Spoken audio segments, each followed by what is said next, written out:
First guest of the day. He is a brilliant broadcaster. He worked for Sky Sports as their lead boxing play-by-play man for 29 years.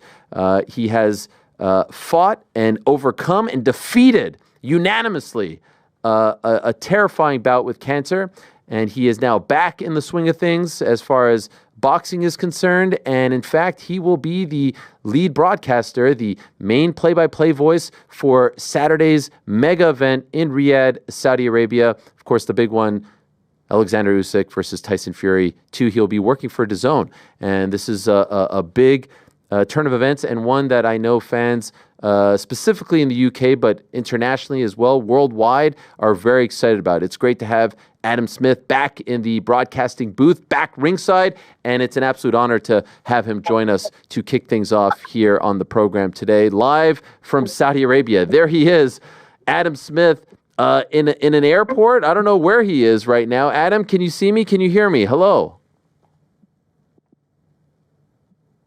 I can hear you very well, Ariel, and I am not at an airport, but I am by a big Saudi Arabian plane, which is where the fighters will be making their grand arrival entrance in the next sort of hour or so. The undercard first, and then we'll see Tyson Fury and Oleksandr Usyk probably in about an hour or so.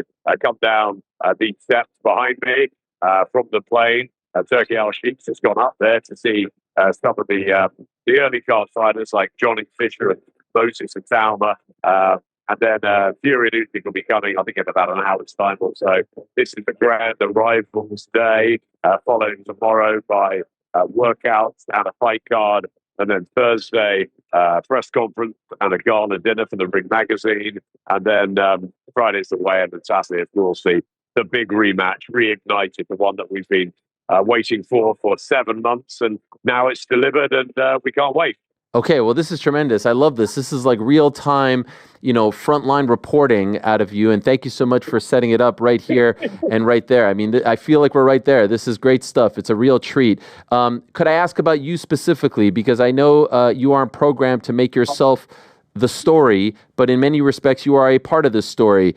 You've been sort of slowly getting your way back into the swing of things after your bout with cancer, and delighted to hear that you are feeling much better. I don't want to get into the nitty gritty. You did a great interview with IFL where you talked about it at length and in great detail, and I'm sure that's very difficult. And so congratulations on that. But just to be back here, calling a big fight, as the man, as the play-by-play voice for DAZN, a gigantic heavyweight tilt, just for you personally, after everything you've been through over the last couple of years, what are the emotions? What are the feelings?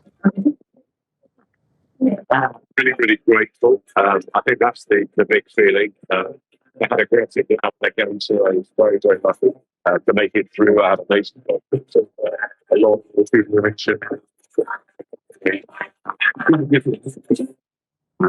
recently been worried about it, stressed, on the board 24/7. I now wake up very, very happy and calm, and I've got 3 teenage kids and a lovely family, and also I love boxing. I love sport. I love the fighters. I've been in this sport for over 3 decades, and the fighters are the epicenter for me. So I'm just delighted to be back doing what I love at ringside. I thank you so much for the chance to work with Darren Barker, and an old friend of mine, somebody I commentated on for many years, fighting. Barry Jones, of course, was the world champion. So 3 of us will knit together, and hopefully it'll be a fantastic night all round. It's a great one to be back for. I guess I had a little warm-up at Gibraltar with Dillian White the other night. But this is serious business. It's the fight, as I said, that we've been waiting for. It was a cracker first time around. Oleksandr Usyk won it fair and square. I think now Tyson Fury realizes that. He's locked himself away at Monte. He's had no contact with the outside world. He's been different. I've been in his camp. He's just this professional, phenomenal. As ever, taking this so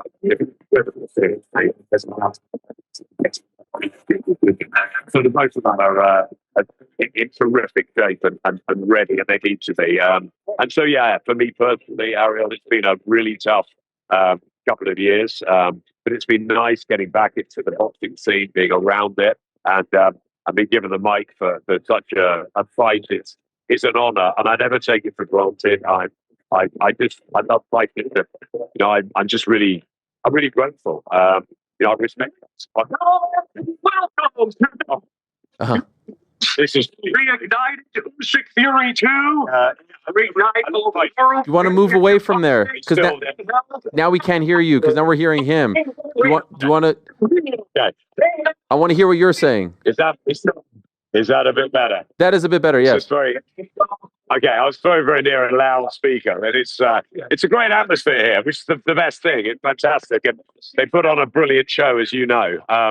So yeah, look, it's just it's a privilege to be back behind the mic. I'm really looking forward to it. It's a great one to return for, and but I'm looking forward to the whole card. Every fighter on there is going to have a story to tell and a fight to win. And I just adore what I do, and it's lovely being back. It's great to have you back. Could I ask, can I be cheeky enough to ask, is this the beginning of a new relationship with DAZN? A lot of fans obviously missed you after leaving Sky. What could you tell us about the state of your role with DAZN? Boston boxing, and it's for these two fights. We lost him. We're battling the elements over there. We'll reconnect with Adam Smith. Yes, we will. Okay, we'll reconnect. And perhaps, Frank, when you reconnect, can you try to get him into a spot where maybe it sounds a little bit better? Yeah, we'll definitely do that. Yeah, just guide him there. He has been a part of some incredible moments working for Sky Sports. In fact, one of his most famous moments, at least from an international standpoint, when they did the world tour with Floyd Mayweather and Ricky Hatton, and Floyd showed up in Manchester. He was the one interviewing Floyd, and there was some doubt as to whether or not Floyd would show up. As we attempt to reconnect with Adam Smith, unless we have him here, can I play this clip so the audience understand that? Go ahead and play it. That this man has been there, done that, and has been the voice in many respects of boxing in the UK and over in Europe. Take a look.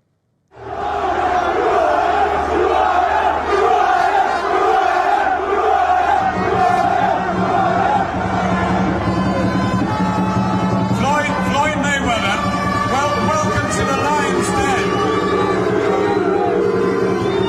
Welcome to the Lion's Den. I am the lion. I am the lion. I'm the king of the jungle. This is called Manchester Mayweather. There was talk that you weren't going to come out here and face this crowd. What do you think of it, Floyd? I ain't scared of nothing. I love Manchester.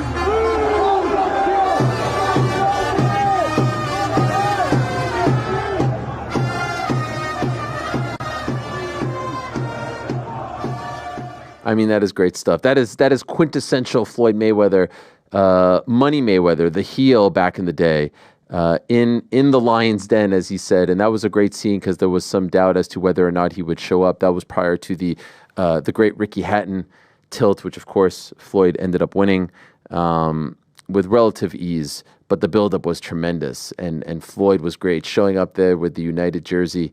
In the heart of Man City territory, if you will, and just playing to the crowd, dancing, the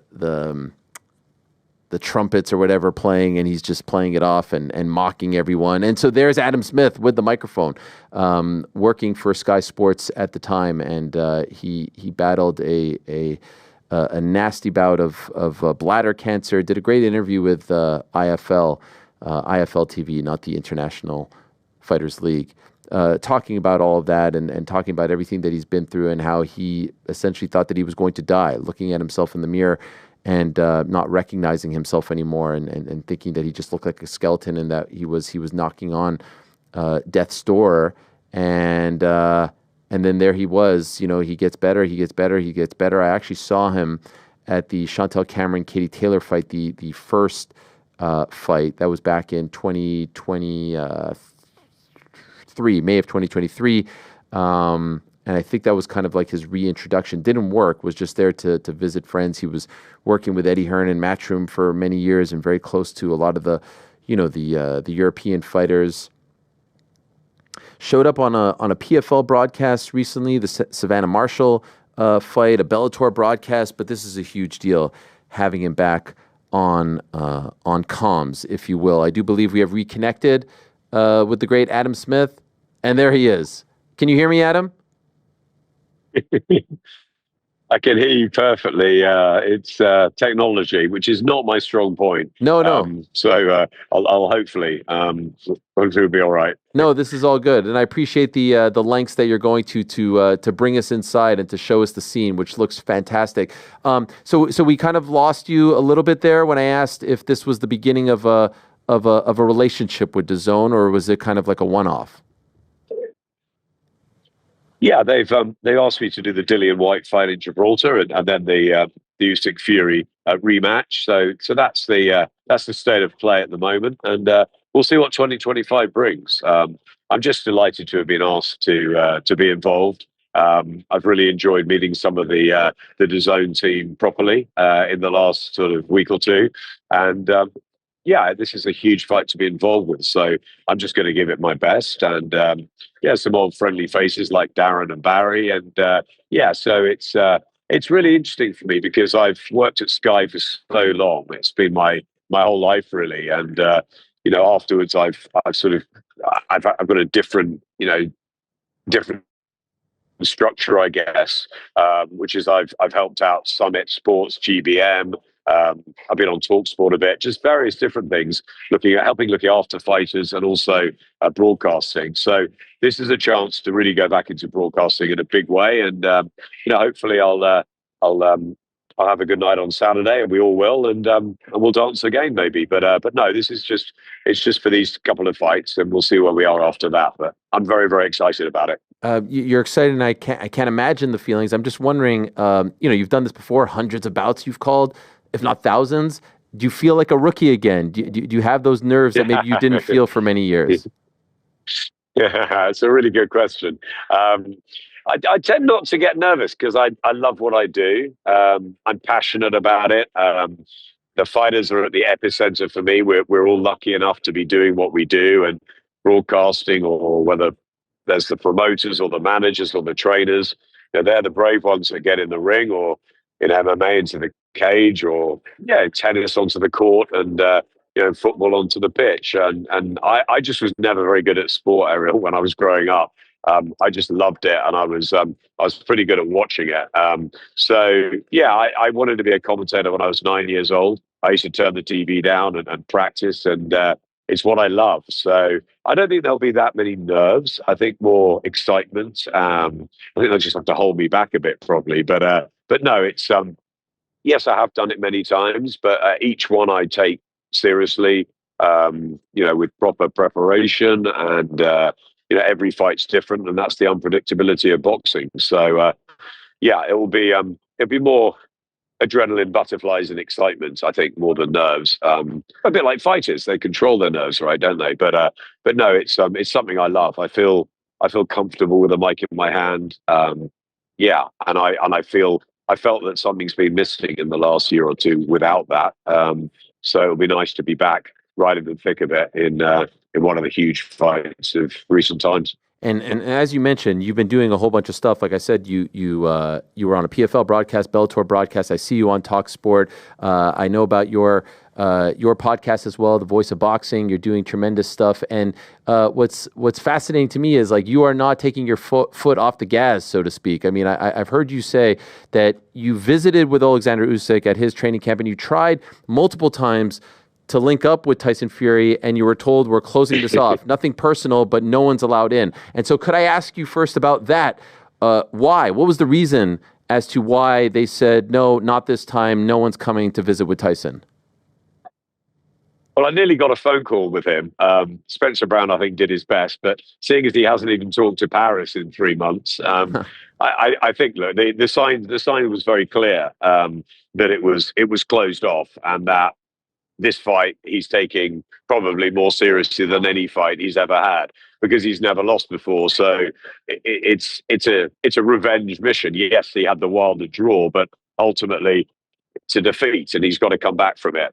So yeah, he closed off his doors to everyone, which I think is what he needed to do. And Oleksandr Usyk was it was brilliant being around him. I mean, he's got a tight camp too, a big camp. Everybody's got a serious role. There's scientists in there and all sorts. It's a fantastic place to be. It was a privilege to be around him for a few days, and I'd have loved that with Tyson. But I've seen Tyson many times in training before, and I think on this occasion, that speaks volumes. And let's see what sort of Tyson Fury turns up on Saturday night, because I was just talking with James Wardy, who works with Spencer Brown and Gold Star, and Wardy said that he's never seen him like this, and he's worked with him for a long, long time. So I think if he loses Tyson, he'll know that no stone has been left unturned in attempting to wrestle these world titles back and become a 3-time heavyweight champion and do something that, again, no one really expects him to do. He did it against Vladimir Klitschko to win it first time round. He did it against Deontay Wilder in Vegas in what I think was one of the best performances by any British fighter on foreign soil. Can he do it all over again? You never write Tyson Fury off. I think beating Oleksandr Usyk is going to be very tough. I think Tyson Fury can win this fight, but I think Oleksandr Usyk should win it. So yeah, it's for Tyson to change. He did everything right between rounds 4 and 7 last time. Can he continue that? Can he utilize the jab, the reach, the size advantage properly this time? Not sort of be lackadaisical at times like he was in the first fight. But will Oleksandr Usyk allow him to? I thought Usyk looked a little bit more powerful in training camp. I think they put a little bit of weight around the shoulders. So it'd be interesting to see if he thinks maybe he can finish this within the distance, Usyk. It's a fascinating one, which we're all looking forward to here. And the week's only just getting underway. There's plenty more build up, lots to come, and then the two go into battle on Saturday night, and the world awaits for Reignited. Can't wait to call it for DAZN. And I know it sounds a bit weird having been on Sky for so many years, but I just as you said, I'm doing lots of different things. I'm really enjoying it. I've just seen my old Sky colleagues, and they've got the fight as well, and it's fantastic. It's a big family.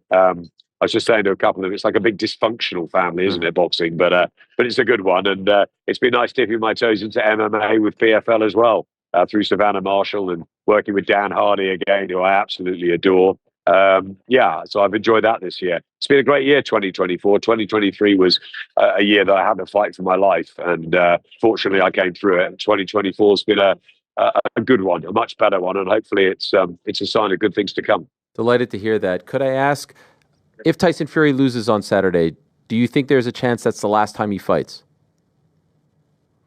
No, I don't. I think he'll fight Anthony Joshua next year. I think Oleksandr Usyk, well, he's told me a few times in camp that he loves it and he wants to carry on boxing. He's 39 in a few weeks' time, but he doesn't look it, and he's a very fresh, 22 professional fights. Yes, a huge amateur career, but he still looks as good as ever. So I think Usyk carries on, and I think Fury carries on, because I think that Joshua fight is too big a fight. It's too big a money fight. It's a fight that every casual fan in Britain wants to see. They're the two names they still know and still talk about. So I think if Fury loses on Saturday, he'll fight Joshua next year. And I think if he wins, there'll be a trilogy. So, I don't think it'll be the last time Tyson Fury's in the ring, unless you never know with him. He's unpredictable. But I think Tyson feels at home inside that squared circle. And I think it's actually going to be tough for him to walk away, because it's what he's always known. And I think whatever happens on Saturday night, he'll still want to fight AJ. Do you think there's any chance that if he wins on Saturday, they do Tyson versus AJ for the belts with the stakes now raised?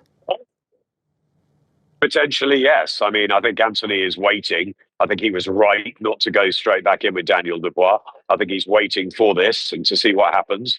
You never know. I mean, the talk has been of a trilogy. If it's one apiece, then they go again. And I'm sure Usyk's team will demand that. But Turkey makes things happen, and as he has done for the last sort of year and a half. And if the Fury-Joshua fight is a fight that he wants more, it's certainly a fight the British public want. That is the fight that that the casuals have been crying out for many years. It nearly happened. It's through no fault of Anthony's or Tyson's. They both wanted this fight.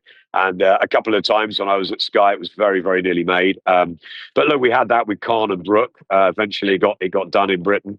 Mayweather Pacquiao should have had 3 of them before that one happened. We missed out on great fights like Riddick Bowe and Lennox Lewis, that rematch from the Olympic final. We missed out on Carl Froch and Joe Calzaghe, Ricky Hatton, Junior Witter, plenty of other ones. We don't want to miss out on this. Yes, it's late on in their careers, but it will still sell huge. They could do 2 of them, one at Wembley and one here in Saudi. So I think Fury Joshua or Joshua Fury, whichever way it's going to be, will happen next year. It's just a case of whether Fury will have the belts or not. That fight doesn't need belts. It doesn't need that. Wembley could be sold out 2-3 times over. By the way, speaking of, and I won't keep you much longer because I'm cognizant of the fact that you're holding up your phone. I don't want to tire you out before a big weekend. But speaking of Turkey doing extraordinary things, literally as we are speaking right now, he just tweeted this, and I'd love to get your immediate reaction to it. For the first time ever, an AI-powered judge will monitor the fight free from bias and human error, brought to you by The Ring. This groundbreaking experiment, which won't impact the official results, debuts during the biggest fight of the century, Usyk Fury, on December 21st. Is this the wave of the future? Do you think that we're going to do away with judges? Now, he says they won't impact the actual official scoring, but do you see a scenario where somewhere down the line, this is the way we're going? They do away with you and me. They do away with Michael Buffer, who becomes a hologram. There's all sorts that can happen. Yeah, look, we adapt, don't we? And AI is huge. I think it's a very interesting movement. The judges have always had a tricky role, have come under a lot of scrutiny over the years. Difficult decisions, some sort of mouth-watering or eye-watering decisions. And I didn't agree with the Batebiev-Bivol call. I thought Bivol won that fight, but then there's lots of others that thought Batebiev won. And look, they dance again. So judges are human, like we are. We make mistakes.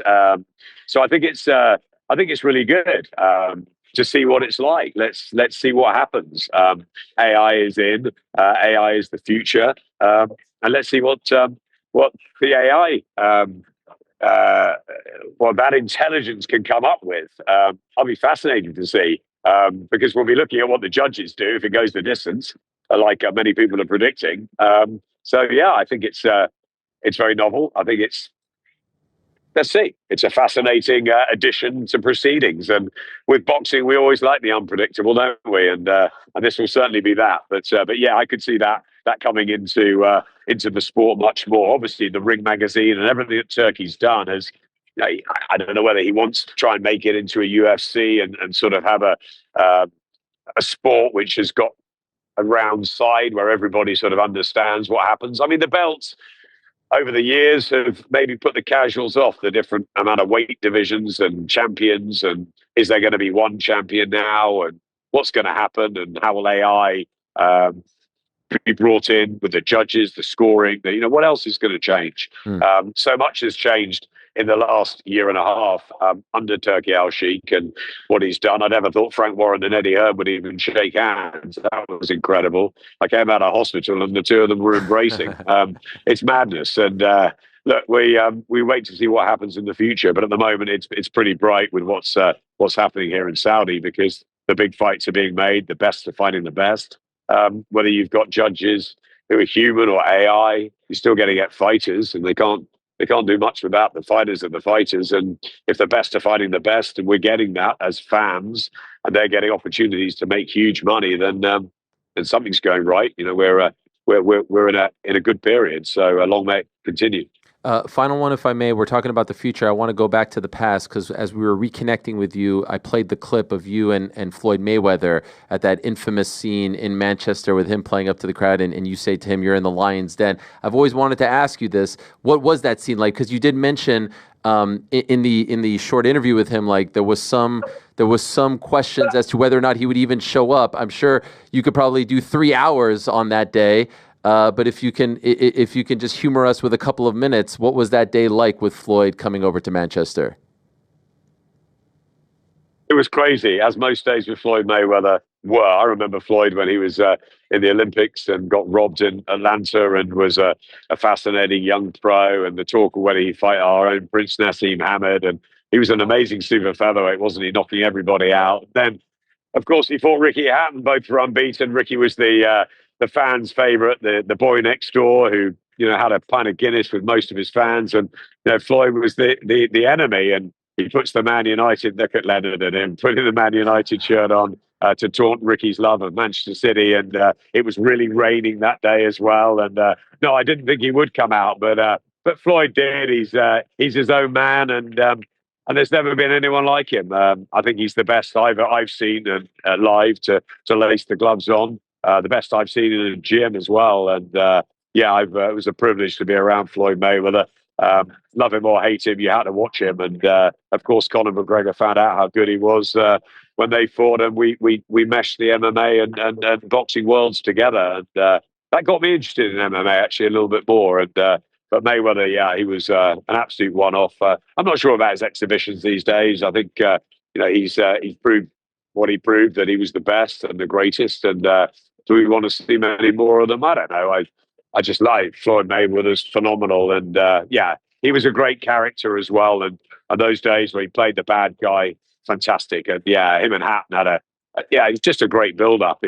24/7 with HBO, and it was just brilliant. And of course, Ricky bought 40,000 to Vegas, and they drunk the place dry. And it was great memories. And Mayweather was outstanding, wasn't he, that night, as he proved time and time again to be the very best. Well, you look like you haven't aged a day from that scene in Manchester, standing next to Floyd. It's so great to have you on, and it's so great to see you back in the swing of things. Enjoy. I'd say good luck. I don't think you need it. It's a treat. I can't wait to hear you on the call with the great Darren Barker and Barry and Ade and Kate and the whole team over there. I respect and love them dearly. And most importantly, happy holidays to you and your family afterwards. I know this is going to be a meaningful one for you and your family, so enjoy it all. And thank you for a few minutes on this Tuesday evening in Riyadh. It's a pleasure. Love your show. Not blowing smoke, but you're fantastic at what you do. And honestly, it's a real honor to come on. Thank you for that. It's going to be a really special Christmas. I'll be home with the family for that. And it's just nice being alive. It's nice being able to do what I love. And I'm very grateful for the opportunities. Enjoy it. Thank you, Adam. Appreciate it very much. Thanks, Ariel. There he is, Adam Smith. What a guy. What a broadcaster. And it's going to be great to have him on the call. DAZN has a great team over there. Obviously, I'm biased. I work with a lot of them. Love Ade. Love Kate. Todd, great as well. Mike Costello. And to add him to the mix, the great Adam Smith. And obviously here in America, we kind of grew up with Jim Lampley, Morrow later on with Showtime. We've been very spoiled. But over in the UK and Ireland in particular, I'm sure PT can tell you a lot about Adam Smith, because he was the voice. 29 years, a terrifying bout with cancer. He has thankfully overcome it, but you never truly, move on from those things. There's constant checkups. I know this very well. My father-in-law had very serious colon cancer when he was in his early 40s, and it completely changed his life. It changed his family's life. And so don't wish that upon anyone, but great to see how grateful he is, how happy he is to be back, and it's quite the fitting scene. Thanks for watching this video. Hey, before you go, do me a favor, hit that sub button, give us a thumbs up, hit the little bell thingy as well, leave us a nice comment or two. We appreciate you all very much.